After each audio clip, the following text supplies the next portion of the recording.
Hello મિત્રો, આજે આપણે એન્ટોમોલોજી એટલે કે કીટ વિજ્ઞાનના લેક્ચરના સિરીઝની શરૂઆત કરવાના છીએ. જેમાં પહેલા જ લેક્ચરમાં આપણે કીટ વિજ્ઞાનનો પરિચય એટલે કે ઇન્ટ્રોડક્શન ઓફ ધ એન્ટોમોલોજી જોઈશું.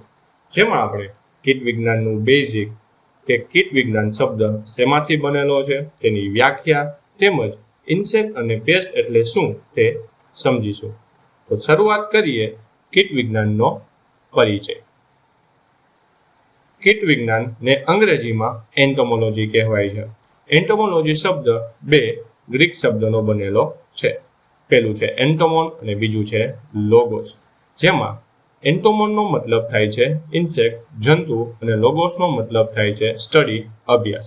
ટૂંકમાં ગુજરાતીમાં કહીએ તો જંતુઓના અભ્યાસને કીટ વિજ્ઞાન કહેવાય છે. વિલિયમ કિર્બી એ કીટ વિજ્ઞાનના પિતા તરીકે ઓળખાય છે. ત્યાર પછી જોઈએ ઇન્સેક્ટનો અર્થ શું થાય.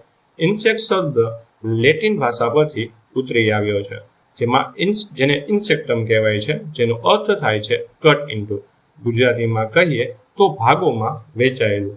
ઇન્સેક્ટની બોડી એટલે શરીર મુખ્ય 3 ભાગમાં વહેંચાયેલું હોય છે, જે આપણે આગળ જોઈશું. ત્યાર પછી આપણે કીટ વિજ્ઞાનની વ્યાખ્યા વિશે સમજીએ.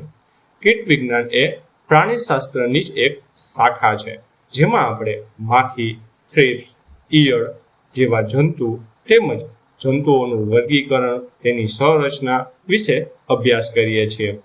આશરે 350 મિલિયન વર્ષ પહેલા આ જંતુઓનો ઉદ્ભવ થયો હતો તેવું વૈજ્ઞાનિકો માને છે. શરૂઆતમાં તે પાણીમાં રહેતા હતા અને ત્યારબાદ તેમાં ઇવોલ્યુએશન જોવા મળ્યું અને જંતુઓ જમીન એટલે કે ધરતી પર રહેવા લાગ્યા.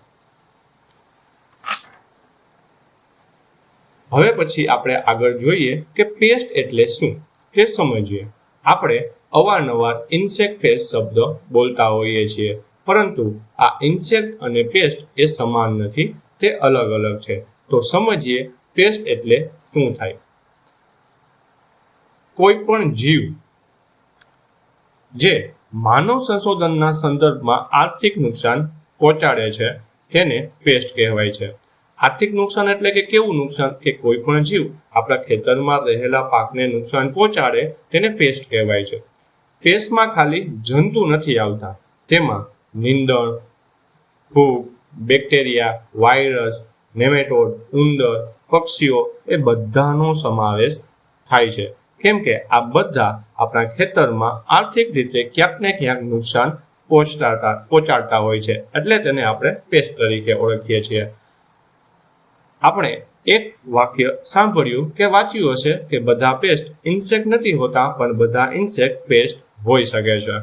હવે વાત કરીએ કે જંતુ એટલે કે ઇન્સેક્ટ કોને કહેવાય.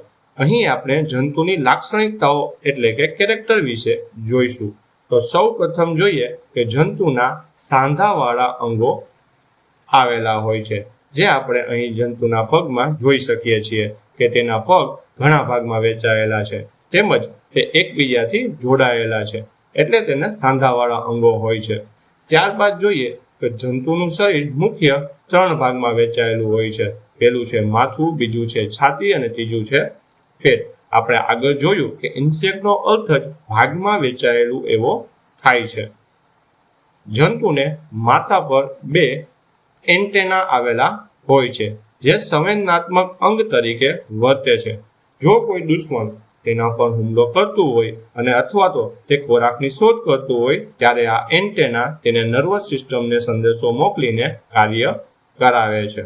ત્યાર પછી જોઈએ તો જંતુઓને 6 પગ આવેલા હોય છે અને 4 કે 2 પાંખો આવેલી હોય છે. આ પગ અને પાંખ જંતુના છાતીના ભાગમાં જોઈન્ટ હોય છે. ઘણા જંતુમાં 2 પાંખ હોય છે તો કેટલાકમાં 4. ઉદાહરણ તરીકે જોઈએ તો પતંગિયામાં 4 પાંખો જોવા મળે છે, જ્યારે માખીમાં 2 પાંખ જોવા મળે છે. કેમ કે માખીમાં જે બીજી 2 પાંખ હોય છે તેનું રૂપાંતર વોલ્ટસમાં થઈ જાય છે, જે તેના શરીરના સંતુલન માટે ઉપયોગી થાય છે. ત્યાર પછી જોઈએ કે જંતુના શરીર ઉપર બાહ્ય કંકાલ આવેલું હોય છે, જે તેને બધા જ વાતાવરણમાં રહેવા તેમજ ભૌતિક ઈજાઓથી બચવા માટે મદદરૂપ થાય છે. જંતુઓ પોતાના પૂર્ણ જીવન ચક્ર દરમિયાન ઘણા સ્ટેજમાંથી પસાર થાય છે. તેના આ રૂપાંતરણને મેટામોર્ફોસિસ કહેવાય છે. જંતુના વિકાસ કે વૃદ્ધિ માટે આ જરૂરી છે. તે બે ભાગમાં વહેંચાયેલું હોય છે. એક છે સંપૂર્ણ અને બીજું છે અપૂર્ણ. આ મેટામોર્ફોસિસ વિશે વધુ આપણે આગળના લેક્ચરમાં જોઈશું.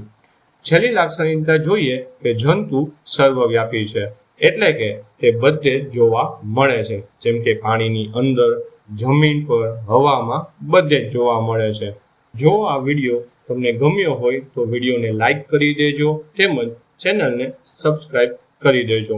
આ જ રીતે આપણે એન્ટોમોલોજી કીટ વિજ્ઞાનને ડિટેલ્સમાં આ ચેનલના માધ્યમથી સમજીશું, જે આવનારી ગ્રામ સેવક તેમજ અન્ય કૃષિ પરીક્ષાઓ માટે ઉપયોગી થશે.